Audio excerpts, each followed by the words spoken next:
Ryan, our next guest, back at it. Paul Sewald from the Seattle Mariners, super reliever, joining us. Paul, great to see you, man. Got to bring you right in to this conversation just because we haven't spoken to you since. And I'm very curious to get a veteran's take here that's in the game. We had Max on 2 days before that situation. He literally called it out on the show. He was like, this is going to be a problem. He's like, it just doesn't make sense. He was talking about Herman from the weekend. And then 2 days later, he runs into the same issue. So how you doing, bud? Well, I'm careful to what I say because Max comes on and then his next time out, we have this problem. I was kind of listening to you guys. They're watching. You're right. It's just that it's so subjective, and that's our issue. Is that what's sticky, what's not sticky, there's not a memo. They just said, hey, you can't use anything, and these umpires are checking, and if they feel like it's fine, that's great. If they think it's a problem, then here's a 10-game suspension. So it's frustrating. And Brock, you had some great points. It's like, let's take everybody's average spin rate. And if you go up, 6% of that, okay, now, you're on at least on our radar, if nothing else, to try and figure out. Because, there's variance obviously within a game and even a week. But yeah, if you're all of a sudden, changing your spin rate in the middle of a game, that's probably a pretty good red flag. Yeah, for sure. And that's my from a pitcher's standpoint, what are you more upset about? The fact that you're not 100% sure if you're a rosin guy or you're not a rosin guy, if you're a sweater or you're not, are you 100% sure they could bang me? And it may not be for a reliever because it doesn't build up throughout the game, throughout the innings. Or is it the fact that, oh, hey, if we do catch you, we're just going to have one of my buddies be the one that judges whether or not you were right or wrong, who we pay their check for. Which bothers you more? Yeah, probably the latter. It just feels like, they're not out to get us. Obviously, I really feel that way, but it's just a really difficult situation for them. And they were put in this position, and, you can tell the umpires aren't really sure what they're supposed to be doing. And, they're doing the best they can. And if they feel like it's too much, then that's the way it goes. But, the difference between Herman having to go in and clean up and then come out, and then Scherzer's like, nah, actually that wasn't clean enough. You're gone. Brock had a great point. It has to be alcohol to clean that. Back when we were allowed to do stuff, you had to clean it off with alcohol, like rubbing alcohol after the game, just to make sure you could get it off. So unless you're going to go up there and do that in between innings, I don't really know what you're going to do. And like you said, if you touch that, and like David Cohn did on Sunday Night Baseball, you do that, and then you touch the rosin, and then you're even stickier. So it's really difficult, and hopefully this, especially with somebody as big as Max Scherzer, we can kind of maybe figure out exactly what our guidelines are really going to be. Oh yeah, to kind of go off of that, like you said, Max washes his hands like they told him to with alcohol. It's like he's not going to just go back out and not reapply rosin, so it's going to make it stickier. But I want to know, as a pitcher, what are your thoughts on having a universal, coming up with something to where there's a universal ball, stickiness ball, whatever. Whenever I was still playing, that's something that we talked about. It seems fairly simple, but I don't know if it's possible, but it seems like an obvious thing to do. It is possible. They do it in Japan. They have a tacky ball that comes out of aluminum foil, and it's ready. You don't need people wouldn't have even needed sticky stuff at that point. They just, at some point, it's I just need to be able to hold the ball in this 40-degree windy weather in April. And if you got a ball that was the same tackiness on every single ball, you wouldn't no one would even flirt with the rules. That's kind of the problem. And then, it's funny. Major League Baseball officials came. We had an official come in 2021, kind of show us hey, these are a couple balls we're looking at. And then I get to the season last year, and it's where are those balls? You just showed me that we can use those balls. Let's use those. So it can be done. I don't know if it's an expense thing that Major League Baseball is trying to fix, or what the problem is. But there are baseballs that you can essentially pre-tack to a certain degree, and that you're not going to get added spin rate, but it's just as easier to control, and then we'll just go from there. But but they do it in MPB, so I'm pretty sure we could figure it out in America. Expense thing's not a problem. The league's rich as hell. They're fine. We all know that. Okay, we've got billionaires left and right. So that's why I'm just trying to figure out. My last part on this is, if they can figure it out in Japan and they have a baseball, why don't we just go on Amazon, go to quantity, and press 30,000 and do the same order? because they are testing out of baseball, and a story just came out the other day in Double-A, and apparently the guys are hating it in the Southern League. They said it's talked about every day in the locker room. There was a great article by Sam Blum and The Athletic, and they said someone's going to get hurt. Sometimes they can't throw strikes with it. It just, there's all kinds of inconsistencies going on.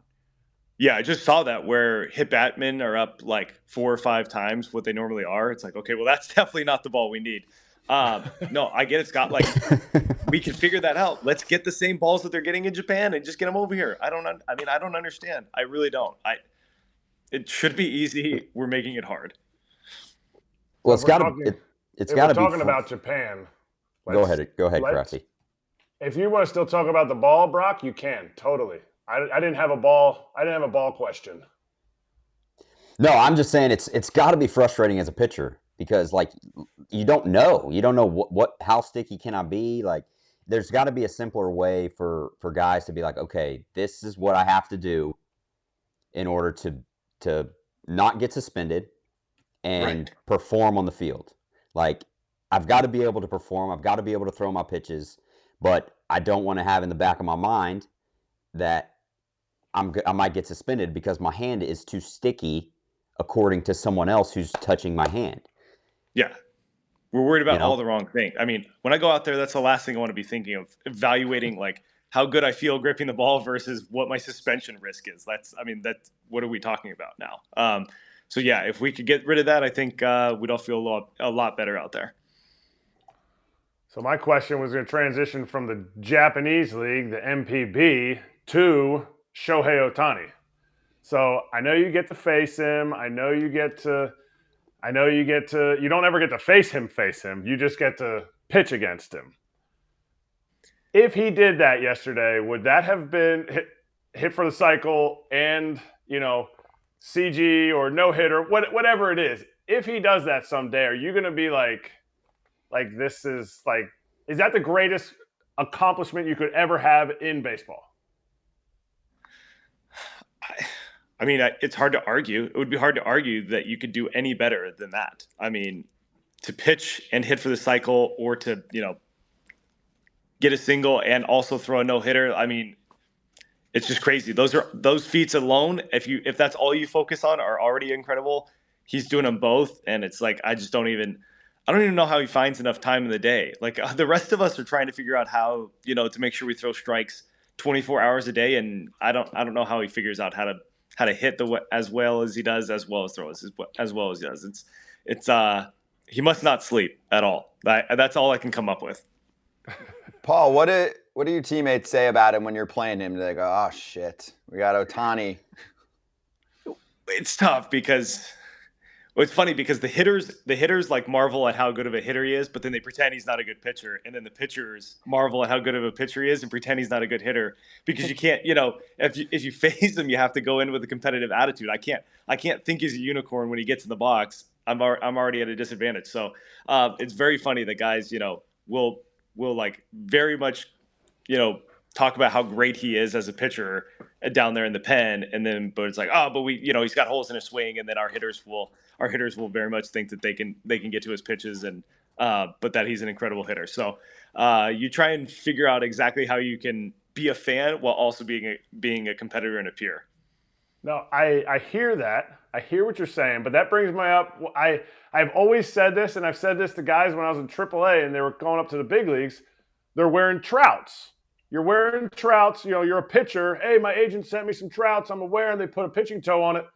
If you face Mike Trout in the big leagues and you're wearing Trouts, doesn't he already have a step up on you? And now that Shohei is a New Balance guy, if you're a New Balance guy and you're wearing the Shoheis, like – You can't wear them. Like that's like he's already got to step up on you. No, we don't. I will not wear Mike Trout's, and I will not. I talk to all our guys. We don't have a ton of Nike guys, but like I don't even have a deal. And I've always really liked Nike, but then pretty much those are the only Nike cleats that I like are the Trout's. And I was like, I can't do it. I can't. If I'm gonna have to face this guy 5, 6, 9 times this year, I cannot go out there wearing his cleats.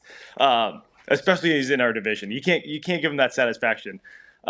It's hard enough facing those guys. The last thing you want is, them knowing they already have you because you're wearing their gear. So we try to make sure that none of our pitchers are wearing Mike Trout's cleats when we go to face them. Has anybody worn them? And you're like, no, the dude, hitters have them. Quite a few hitters have them, and I just kind of look at them like, yeah. And it's like, damn, we got to play that guy today. Like, give me a break with that. Don't like that's the first thing Mike looks at whenever he steps in the box. Like, okay, I would. This guy, he's wearing my cleats. You don't think Jordan talked a little trash to guys wearing Jordans when he's playing against them? You better believe it. 100%. I mean, Brock, can you imagine when you're with the Red Sox if you're wearing like, I don't know, Jeters or Judges? Oh man, up? Yeah. Well, Judges wouldn't fit me. They would have been way too big. But you have one of the Judges behind you. One of the. Your snowboard behind you. That's how big his cleat is. Yeah, that's it. That's a Judge. That's Judge's cleat right there. That's a Judge. No, I mean, I probably would have worn a Jeter, just because I was a Jeter fan. But yeah, I mean, if you're a pitcher wearing a Mike Trout cleat and Mike Trout comes in the box, like he sees that. I mean, he's probably already got you, but if you're wearing his cleat, he's got you. Got you. I need all the help I can get, Brock. I can't have him even 1% thinking he's got me. I hear you. I'm on your side, man. Hey, Paul, I want to ask you on a sad note about Robbie Ray's devastating injury leading to surgery, and just how Robbie's doing and what the team said about him and how they reacted when he went down initially in that first start. And then you get the news. Like, I don't know how that works, but someone probably just nudges someone and says, hey, dude, I just heard Ray's getting surgery. Yeah, so he gets injured in the first game, and it's like, oh, that's tough. But like, we kind of looked at it, and he seemed very positive that it's possible I could be back with the team by June 1st. And it's like, hey, every team is going to have injuries. Ours might just happen the first couple months. That's fine. We'll put him on the back burner, and we'll roll from June. Was kind of like the team's thought process behind it. And then he went down to Texas to see Dr. Meister the other day, and he texted our team group message before it came public, which was we all really appreciated kind of giving us the news, and just total support from everybody. Everyone knows that he was going to do every single thing he could to rehab, and he did. The last 3 weeks he's just lived in the training room. He's doing everything all day. Just wasn't going to work for him, and we wish Robbie the best in his comeback, and we just call him 2024 Comeback Player of the Year is all we can do. He's gonna do everything he can to be that guy. Hell yeah, I like that. That's the motivation. Wait, you mentioned the team group chat. I'm always curious on that. How does that go? Who's the most frequent texter in that group, and is somebody sneaky funny? Oh man, it's pretty evenly matched. Who, if somebody will write something, it's like, hey, we're gonna do this for dinner, or chapels at this time. It's kind of like just our little thing going in there. Sneaky funny. I'd say Tom Murphy's probably the sneaky funny guy in that message. He offers some good things that I'm not going to repeat on here, but that's probably who I would say is sneakiest, funniest in the group chat. Wait, can you do one thing for me? Can you pull up? Don't show us. Can you pull up your phone and just give me one text that you're allowed to say, just to give fans insight? Like one thing. You don't even have to say who it's from. Or are you on your phone now? I'm on my phone. Oh, well, then I'm going to get in trouble from the people behind the scenes. They're going to say that I'm going to cut you off. Kratzy, you know what I'm talking about. I'll next time when I come on in a few weeks, I'll have saved the best one from the last couple of weeks. Perfect. Deal. Okay. Done. Thank you. And now I'm not in trouble. Kratzy, you go. So I got so much on the road trips. Like, road trips can be fun, but when you're in Seattle, you guys fly like crazy fly. Like, you guys definitely get free Wi-Fi, unlike another team that used to not. But you guys are going Philly, Toronto, 2 quality teams, and then you're flying all the way back across for an off day on your road trip to Oakland, and then you guys got to fly home. Like, what's the mindset besides two suitcases and you bring your sticks on the trip? What's that mindset? And you guys are right in the middle of it. How are you guys feeling about this trip? Yeah, that's playing for the Mariners. We have a little bit different travel situation than everybody else, and that's just part of the deal of being in the Pacific Northwest and not really having a ton of teams close to us. And with this schedule where you're kind of going back and forth a little bit more, you might play the NL East a little bit more. It's I talk about it though. We have less trips to Texas, which is, in our division, we'd have to go to Texas 6 times, which is just ridiculous that a 3-hour flight and 2-hour time change is part of your division. So it's just one of those things, and we can knock out 2 East teams this week and and then come home and or come back to the West Coast and play Oakland before we head up. And you just make the most of it, and lots of cards, lots of movies, and trying to figure out how to waste some time on the flights. But the Wi-Fi is pretty nice. Make sure that you fire up the YouTube TV and you can watch some of these playoff games, and makes it go a little bit quicker. What about the bus trips? That's all I care about. Who is on the mic? I want to know who the Mariners mic guy is. And if you got any kind of inside story, I need it. I need it. Okay. Given the fact that we're in Toronto, I guess, so we have a Canadian, Matt Brash, is on our team, and we all love Brash, and he's just so nice, but then he's also just such an easy target to pick on that it just feels like he gets called up quite often to make sure that he can sing. We like to do a little singing thing, and we all are a little unsure how Canadian he is because he barely knows the Canadian national anthem. We made him sing it again yesterday, and he barely knows the words. And I don't understand how you can not know your own country's national anthem. And, this is obviously our 3rd trip here in the last 2 years. And it's like, we've given you multiple chances to make sure you can sing it, Brash, and he never nails it. So it's extremely frustrating. He's got to work on it. Yeah, the Canadian national anthem is the best one. Like I can sing it better than our own, right? I agree. It takes less musical skill to be able to sing theirs. I think it's a lot easier than ours, and he doesn't even have that kind of skill. Yeah, and I want to ask about we just saw the City Connect, the Seattle City Connects. I like the top half, not a fan of the bottom half. But they beat the hell out of the Texas Rangers, who just debuted theirs. I want to get your thoughts on them. Do you like the City Connect thing? Do you like your unis? I want you to be honest. Just get your take on these. I think overall, the City Connect jerseys are really, really cool. I think they're totally like off-brand of what everyone's normal uniforms are. I think that's kind of a cool concept.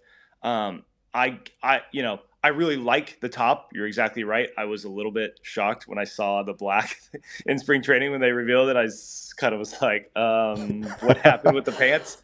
Because the top is great. I think the Pacific Northwest logo that we have on the sleeve is super dope. I love that.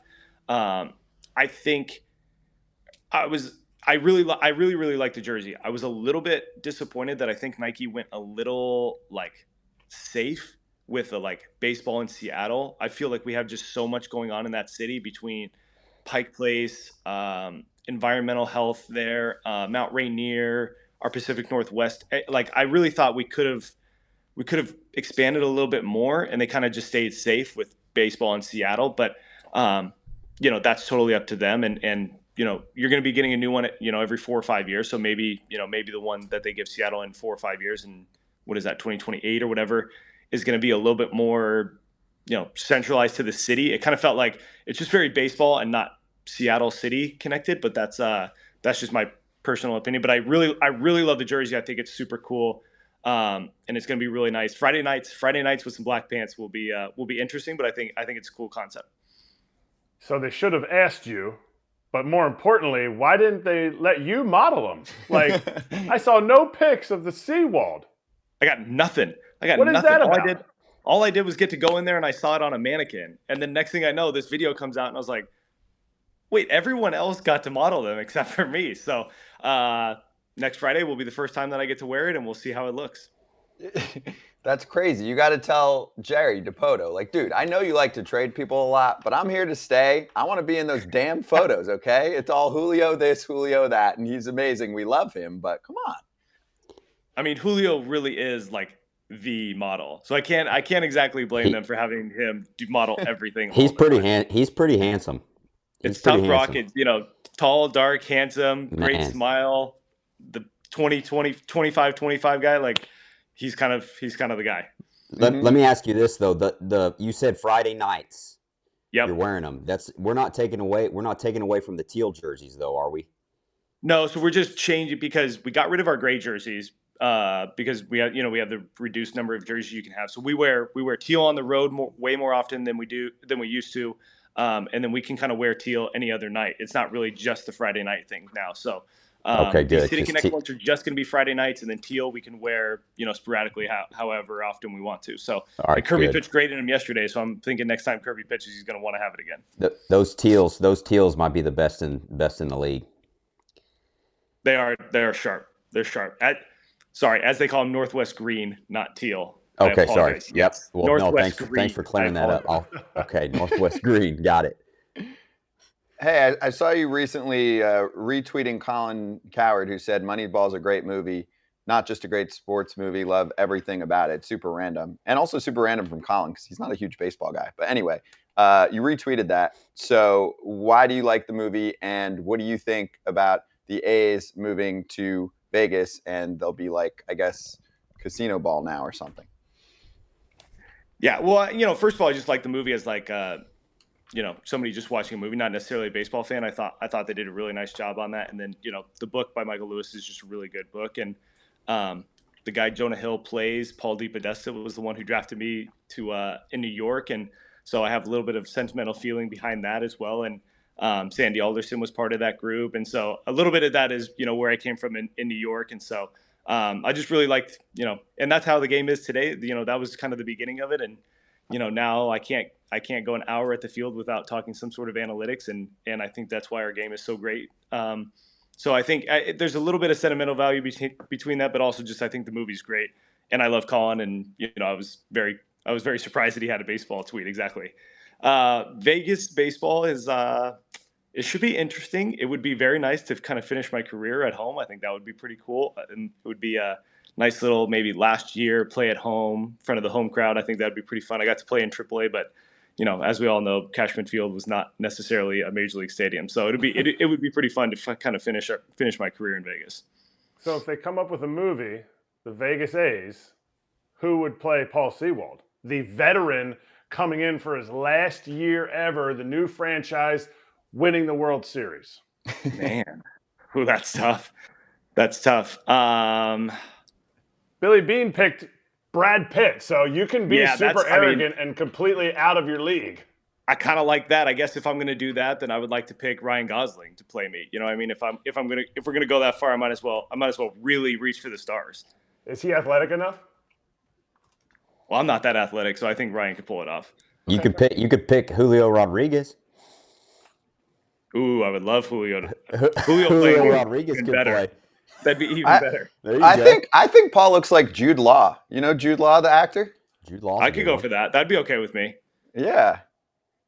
Can you do the English accent, like an American accent? I don't know. I haven't seen Jude in a movie in a while, but Jude Law look, I think he's got. Paul's got a Vegas accent, so anybody can do a Vegas accent. It's the no accent. Amazing. That's it's a Vegas accent. I can hear it.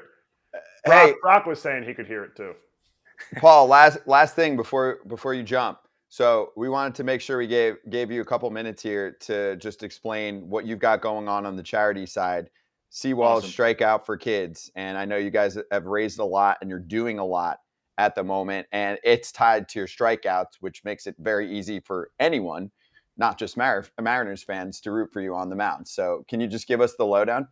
Yeah, I appreciate it. So August 12th, 2021, my wife and I had our daughter, Chloe, and, we just got to this point that we finally became parents, and we went through that and tried to figure out exactly how we were going to manage parenthood. And we are just so fortunate that, money's not an issue, and we have all the resources that we possibly can with extra grandparents and that sort of thing. And just realize how difficult it is to raise a child, even when you have everything, and just wanted to try and figure out how we could help people that don't have the resources that we have. And we landed on an organization called Eastside Baby Corner last year.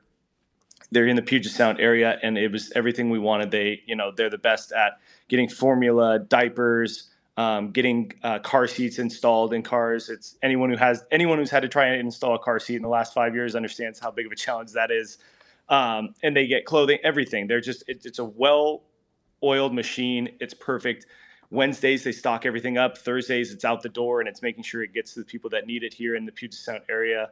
And we just thought, what a great organization, and we would love to help them. And we put something together that we're going to donate for every strikeout that I had last year, and we raised almost $75,000 with everybody's help on our Pledge It campaign, as well as our money, and we just felt so grateful for that. And they've changed their name to KidVantage because they're not just in the east side of Seattle now, so they wanted to make sure that they reach as much as possible and not limit themselves to just one part of town. And so we are doing a great thing with KidVantage. We're giving more money this year. We doubled how much we were going to give for every strikeout, and we're hoping that everyone can participate as well. So in my Instagram and in my Twitter bios, I have the Pledge It campaign that you can just go right there and donate as you wish. Anything can help. It's crazy how far just $20 will go with Eastside Baby Corner. They seem to make that go a lot longer than the rest of us. It doesn't seem like you can go to Target and get that much for kids for $20, and next thing you know, they give clothes, they give a week's worth of diapers, they give a week's worth of formula, and it's just incredible. They're incredible people doing incredible things, and we're just happy to be a part of it, and we're thankful that the Seattle community has donated as much as they have with us. That's awesome, and thank you for doing that too. And we'll make sure we get that all up on our socials as well. And if it's smart, Kratzy, it's tied to strikeouts because the dude's double-digit Ks per 9 for 3 consecutive years here now.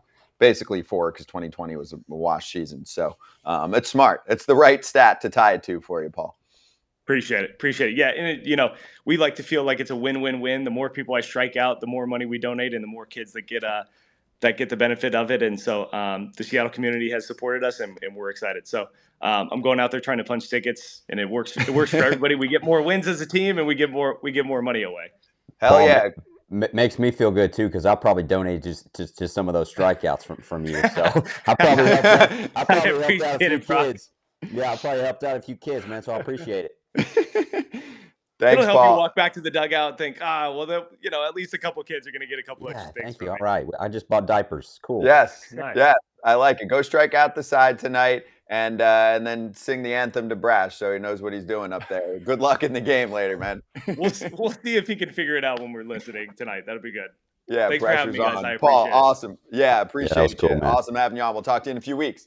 Appreciate it. See you guys soon.